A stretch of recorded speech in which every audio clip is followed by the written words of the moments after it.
Okay guys, we've pretty well got our cracks cleaned up in this area. We're going to go ahead and try to weld it. As soon as I get my big welder or my TIG welder all hooked up here, see if we can get a decent round on this thing and see what we can do with it. Okay guys, now when you weld this stuff, when you're dealing with tiny little cracks like these, go ahead and weld the whole thing. It's an eighth of an inch long, you know, no big deal. But when you're dealing with large cracks like these that run from here clear around to here, you got to tack this stuff, guys. You got to start back here. Start tacking your way along until you get it locked in. You want to tack about every, depending on how big the crack is, every half inch to an inch. Then you can come back and start working it in, okay, filling it in. But if you don't do that, these things will warp, and it doesn't matter whether it's this, it's a patch panel you're putting in, whatever. And we gotta put a patch panel in over here on the other end of this Fender. You'll get to see this, but these things will warp all to pieces, and the only way to prevent that is you have to tack stuff to get it rigid so that it can't move. Okay, so we're going to start up here, see what we can do with this little crack here.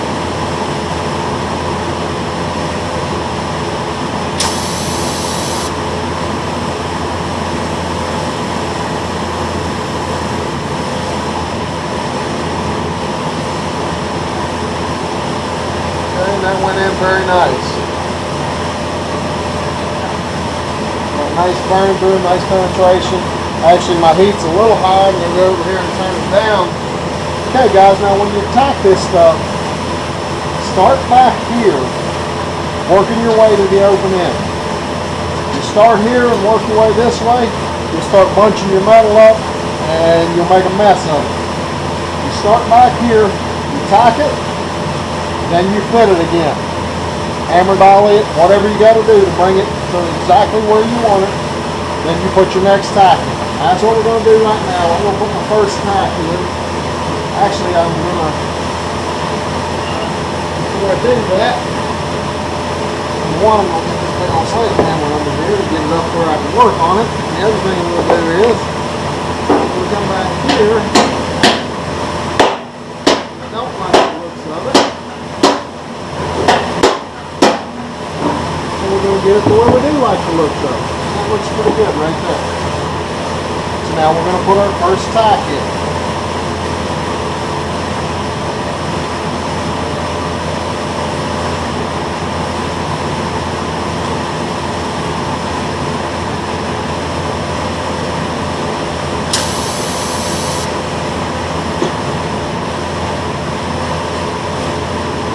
Guys, I've been welding for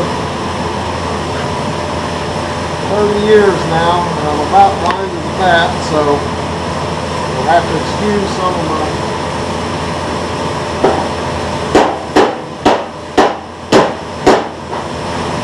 welds because I don't have my tuner lens in, and I'm not making excuses, guys. I'm just telling it like it is. Now we're going to put our second tack in.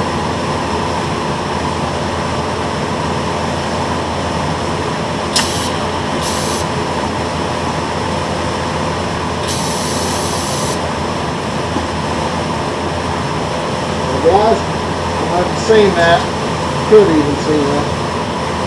It started to blow through. I was able to take my rod and put in there, and then like my arc on my rod, it keeps the base metal cooler. The rod soaks up the heat. Actually, I'm going to do it again because I don't like the look of that top.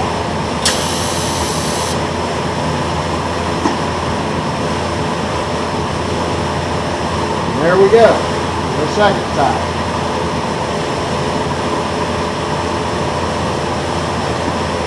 We'll have to get back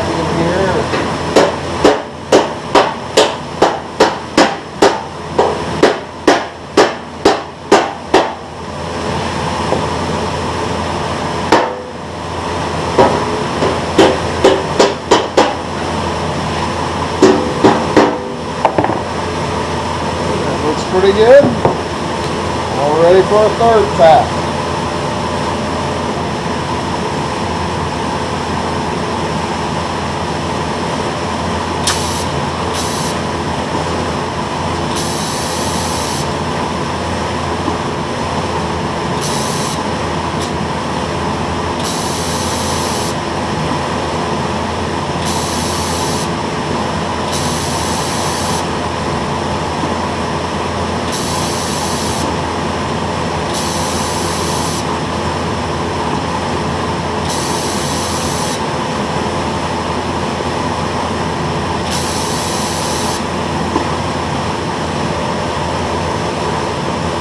As you see the trouble I had right there, imagine if I had not turned that amperage down. Now, what I'm fixing to do now is go over here and grind my tungsten, because as you can see, we touched the tip of the tungsten into the weld puddle. And we now have a contaminated tungsten, and it won't burn like it should.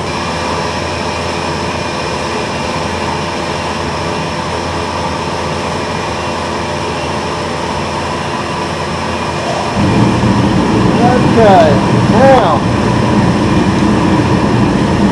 time to get on this. What happened is that, we put a lot of heat in there on that one. We drew this top side down. Now we got to hammer it all in back.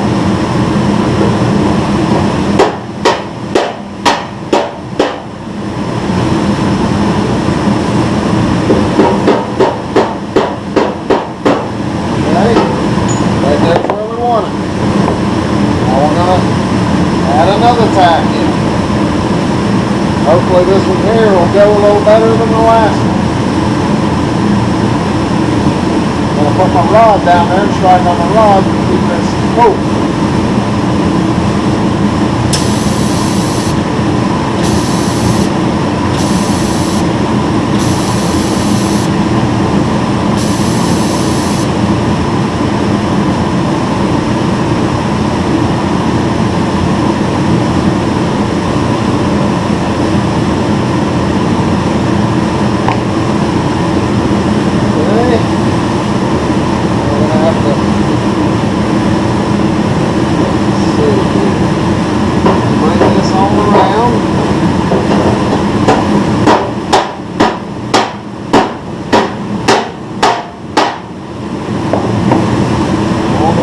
Start bringing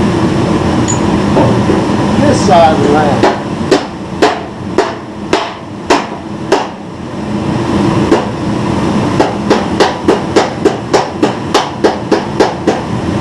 Okay. Bad.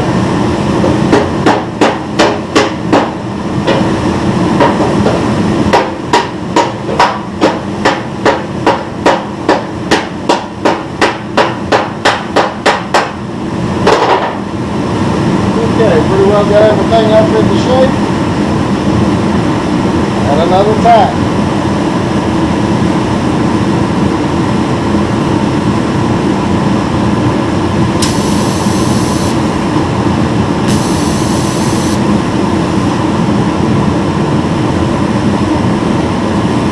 Alright, that looks good. The next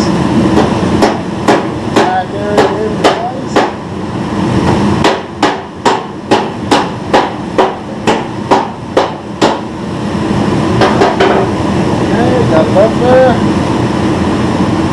our next tack into place. Actually, I'm going to go out here in the end and I'm going to tack it. Now, if we're close enough, it's not going to move a lot.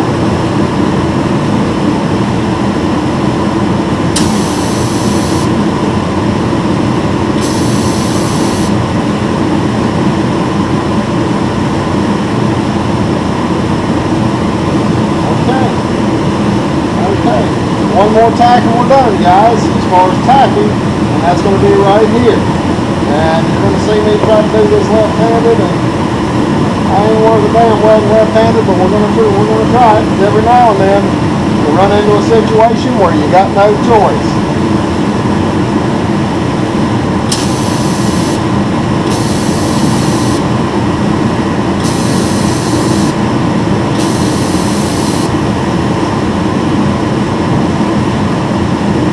got to attack it. Actually, it looks pretty good. Okay, guys, I'm going to stop right here. I'm going to go ahead and weld the rest of this out, and we'll be back when I'm done, and we'll look at the rest of this Fender. Thanks for watching.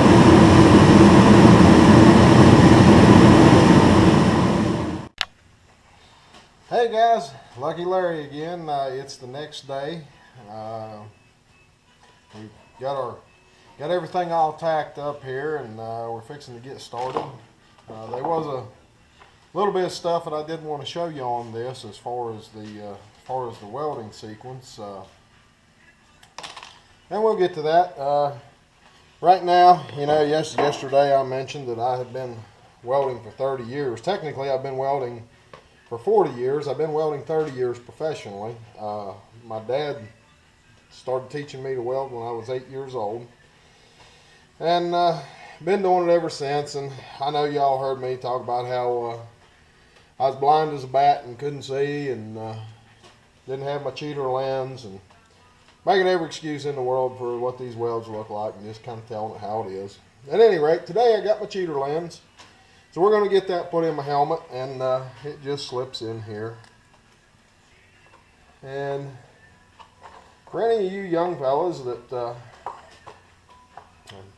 considering getting into a trade like this, well, just imagine, guys, you know, when you're my age, you can, you know, you'll be able to wear glasses just like this that kind of look like Coke bottles.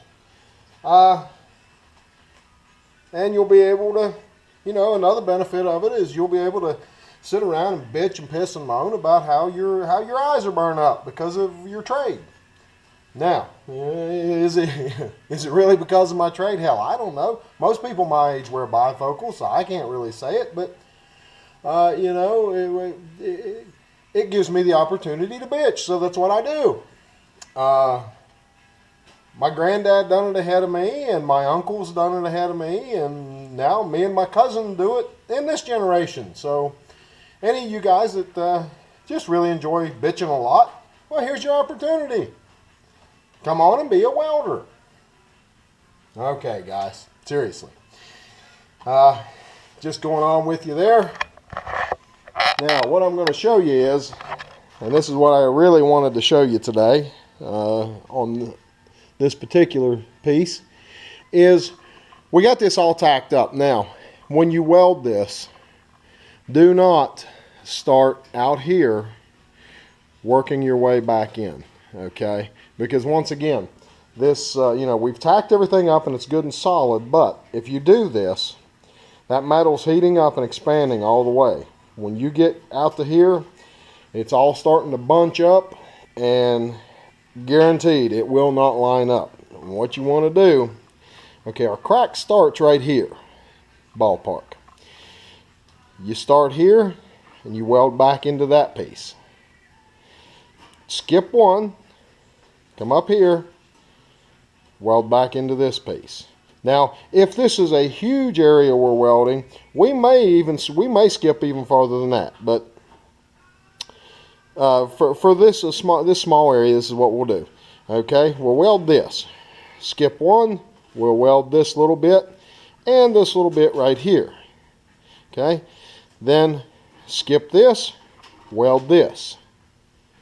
Then we'll probably come over here and weld this. Then we'll come back down here and weld the ones that we missed. So we'll weld this one, and then this one. Okay, and somewhere in there we'll start about here and we'll weld back to here, because I think that's a crack there, and then we'll start here and we'll weld back to here. And that should finish it up as far as the welding goes. Then it'll just be a matter of doing a little bit of grinding and cleaning it up and hammering out any distortion that we may have caused. So that's it for right now, guys. Just wanted to kind of clear that up so that nobody welded their panel in the wrong sequence and wound up making getting on my YouTube channel and making a comment and bitching and griping and saying, Lucky Larry, he fucked me all up.